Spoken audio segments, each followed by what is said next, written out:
ಕಸಮುಕ್ತ ಬೆಂಗಳೂರು ಮಾಡಲಿಕ್ಕೆ ಸಚಿವ ಕೃಷ್ಣ ಬೈರೇಗೌಡ ಸಜ್ಜಾಗಿದ್ದಾರೆ. ಆಗಸ್ಟ್ನಲ್ಲಿ ಕಸಮುಕ್ತ ಬೆಂಗಳೂರು ಅಭಿಯಾನಕ್ಕೆ ಚಾಲನೆ ಕೊಡಲಾಗುತ್ತೆ. ಅಧಿಕಾರಿಗಳಿಗೆ ಖಡಕ್ ತಾಕೀತು ಮಾಡಿದ್ದಾರೆ ಕೃಷ್ಣ ಬೈರೇಗೌಡ. ಬೆಂಗಳೂರು ನಿವಾಸಿಗಳಿಗೆ ಕಸದಿಂದ ಸ್ವಾತಂತ್ರ್ಯ ನೀಡಿ, ಇಡೀ ತಿಂಗಳು ಎಲ್ಲ ಕಸವನ್ನು ಮುಕ್ತಗೊಳಿಸಿ, ಇನ್ಮೇಲೆ ನಗರದಲ್ಲಿ ಲೈಸೆನ್ಸ್ ಇಲ್ಲದೆ ಹೋರ್ಡಿಂಗ್ಸ್ ಹಾಕುವಂತಿಲ್ಲ. ಸಭೆಯಲ್ಲಿ ಅಧಿಕಾರಿಗಳಿಗೆ ಖಡಕ್ ಆದಂಥ ವಾರ್ನ್ ಮಾಡಿದ್ದಾರೆ. ಈಗಾಗಲೇ ಕಸದ ಸಮಸ್ಯೆಯಿಂದ ಬೆಂಗಳೂರು ಜನತೆ ಹೈರಾಣಾಗಿಬಿಟ್ಟಿದ್ದಾರೆ.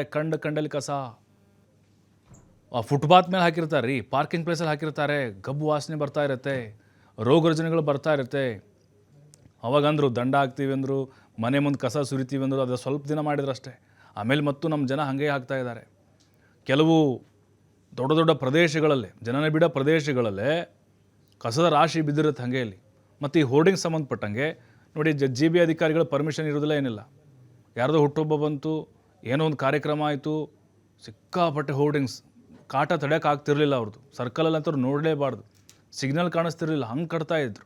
ಈಗ ಅದಕ್ಕೂ ಕೂಡ ಕಡಿವಾಣ ಹಾಕ್ಲಿಕ್ಕೆ ಮುಂದಾಗಿದ್ದಾರೆ. ಅಧಿಕಾರಿಗಳ ಒಂದು ಲೈಸೆನ್ಸ್ ಏನಿರುತ್ತೆ, ಅದಕ್ಕೆ ಪರವಾನಗಿ ಏನಿರುತ್ತೆ, ಅದನ್ನ ತೆಗೆದುಕೊಳ್ಳಲೇಬೇಕು. ಅದಿಲ್ಲದೇ ಇದ್ದರೆ ಖಂಡಿತವಾಗ್ಲೂ ಕ್ರಮ ತೆಗೆದುಕೊಳ್ಬೇಕು, ದೊಡ್ಡ ಮಟ್ಟದಲ್ಲಿ ದಂಡ ಹಾಕಬೇಕು ಅಂತ ಅಧಿಕಾರಿಗಳಿಗೆ ಸೂಚನೆಯನ್ನು ಕೊಟ್ಟಿದ್ದಾರೆ. ಹೇಳಿ, ಈಗ ನೀವು ಕಮಿಷನರ್ಸ್ ಹೇಳಿ, ಅವರು ಯಾರು ಜಾಯಿಂಟ್ ಕಮಿಷನರ್ಸ್ ಬರುತ್ತಾ? ಹೀಗೆ ಕಮಿಷನರ್ಸ್ಗೆ ಇಬ್ಬರಿಗೆ ಹೇಳಿ. ಈಗ ಅವ್ರಿಗೆ ಲೈಸೆನ್ಸ್ ಕೊಟ್ಟಿದ್ದೀರಾ ಅಂತ, ಆಮೇಲೆ 2 ವೀಕ್ಸ್ ಇಂದ ಗೊತ್ತಾಯ್ತು ನನಗೆ ಯಾರು ಲೈಸೆನ್ಸ್ ತಗೊಂಡಿಲ್ಲ ಅಂತ.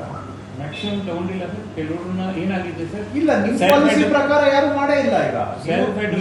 ಈಗ ನಾನು ಅನ್ಕೊಂಡೆ ಕೇಸ್ ಬೈ ಕೇಸು ನೀವು ಲೈಸೆನ್ಸ್ ಕೊಡ್ತೀರಾ. ಹಳೆ ಮಾಡೆಲ್ ಹಂಗೆ ಇತ್ತು, ಅನ್ನೋದು ಹೋಲ್ಡಿಂಗಿಗೆ ಲೈಸೆನ್ಸ್ ಕೊಡೋದಿತ್ತು. ಆವಾಗ್ಲೂ ಒಬ್ರು ತಗೊಂಡಿರ್ಲಿಲ್ಲ, ಎಲ್ಲ ತಗ್ಲಾಕೋದು, OS ಹಾಕೋದು ನಡೀತಾ ಇತ್ತು. ಇವಾಗ್ಲೂ ಕೂಡ ಅದೇ ಸಿಸ್ಟಮ್ ಮುಂದುವರಿಸಿದ್ದಾರೆ.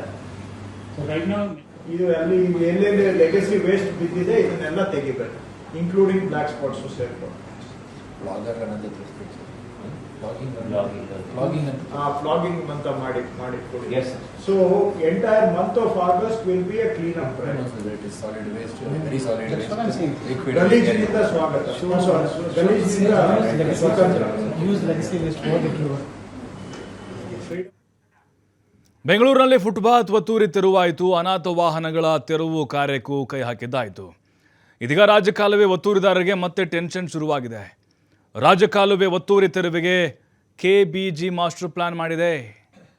KBG ಮತ್ತು ಕಂದಾಯ ಇಲಾಖೆ ಆಪರೇಷನ್ ರಾಜಕಾಲುವೆ ಶುರು ಮಾಡುತ್ತಿನ ಮೇಲೆ ಕೆಲ ವರ್ಷಗಳಿಂದ ಈ ಒತ್ತುವರಿಯನ್ನು ತೆರವು ಮಾಡೋದು ನಿಲ್ಲಿಸ್ಬಿಟ್ಟಿತ್ತು ಪಾಲಕ್. ಇದೀಗ ಕೃಷ್ಣ ಬೈರೇಗೌಡರ ಕಾಲಾವಧಿ ಶುರುವಾಗಿದೆ. ಮಾದೇವಪುರ, ಬೊಮ್ಮನಹಳ್ಳಿ ವಲಯದಲ್ಲಿ ಒತ್ತುವರಿ ತೆರವಿಗೆ ಸಜ್ಜಾಗಿದ್ದಾರೆ. ಈ ಹಿಂದೆ ರೈನ್ಬೋ ಡ್ರೈವ್ ಲೇಔಟ್ ಸೇರಿ ಎಲ್ಲ ವಿಲ್ಲಾಗಳ ತೆರವು ಕೂಡ ಮಾಡಲಾಗಿತ್ತು. ರಾಜಕಾಲುವೆ ಒತ್ತುವರಿಯಿಂದಲೇ ಅಪಾರ್ಟ್ಮೆಂಟ್ಗಳಿಗೆ ನೀರು ನುಗ್ಗಿ ಅವಾಂತರ ಆಗ್ತಾ ಇತ್ತು. ಒಂದು ರೀತಿ ನೆರೆ ಬಂದಿರೋ ಥರ ಆಗ್ತಿತ್ತು. ಬೆಂಗಳೂರು ಮುಳುಗೋಗ್ಬಿಟ್ಟಿತ್ತು. ಅಂದರೆ ಪ್ರತಿ ಬಾರಿ ಮಳೆ ಬಂದಾಗ ಮುಳುಗುತ್ತೆ. ಒಂದು ರೀತಿ ಹೊಳೆ ನಿರ್ಮಾಣ ಆಗ್ತಾ ಇತ್ತು. ಮತ್ತಷ್ಟು ನೋಟಿಸ್ ನೀಡೋಕ್ಕೆ ಸಚಿವರು ಚಿಂತನೆ ನಡೆಸಿದ್ದಾರೆ. ಎಲ್ಲ ಅಧಿಕಾರಿಗಳ ಜೊತೆಗೆ ಸಭೆ ಮಾಡಿ ಒತ್ತುವರಿ ತೆರವಿಗೆ ಸೂಚನೆಗೆ ನಿರ್ಧಾರವನ್ನು ತೆಗೆದುಕೊಳ್ತಾರೆ. ಯಾರೇ ಒತ್ತುವರಿ ಮಾಡಿದರೂ ಕೂಡ ನಿರ್ದಾಕ್ಷಿಣ್ಯವಾಗಿ ಕ್ರಮಕ್ಕೆ ತಾಕೀತು ಮಾಡ್ತಾರೆ. ಈಗ ರಾಜಕಾಲುವೆ ಒತ್ತುವರಿದಾರರಿಗೆ ಶುರುವಾಗಿದೆ ಆತಂಕ. ಯಾರ್ಯಾರೆಲ್ಲ ಪ್ರಭಾವಿಗಳಿದಾರೋ ನೋಡಿ, ಲಾಸ್ಟ್ ಟೈಮು BJP ಅವಧಿಯಲ್ಲೂ ಕೂಡ ಏನು ಮಾಡಲಿಲ್ಲ, ಮಾಡ್ತೇವೆಂದರೂ ಸೈಲೆಂಟ್ ಆಗಿಬಿಟ್ರು. ಕಾಂಗ್ರೆಸ್ ಸಿದ್ದರಾಮಯ್ಯ CM ಇದ್ದಾಗ ಆಗಲೂ ಕೂಡ JCBಗಳಿಗೆ ಅರ್ಜನೆ ಆಗಿತ್ತು.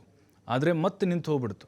ಯಾರೋ ಪ್ರಭಾವಿಗಳು ಮನೆ ಕಟ್ಕೊಂಡಿದ್ರು, ಅವ್ರ ಕಡೆಯಿಂದ ಫೋನು, ಅಧಿಕಾರಿಗಳಿಗೆ ಬೆದರಿಕೆ ಹಾಕೋದು, ಈ ರೀತಿಯಾಗಿ ಮಾಡಿ ನಿಲ್ಲಿಸೇ ಬಿಟ್ರು ಅದನ್ನ.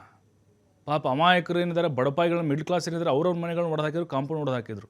ಹೀಗಾಗಿ ಕೃಷ್ಣ ಬೈರೇಗೌಡರ ಮೇಲೆ ನಂಬಿಕೆ ಇದೆ. ಎಂಥ ಪ್ರಭಾವಿಗಳಾದರೂ ಕೂಡ ಮಣಿಯೋದಿಲ್ಲ ಅಂಥೇಳಿ.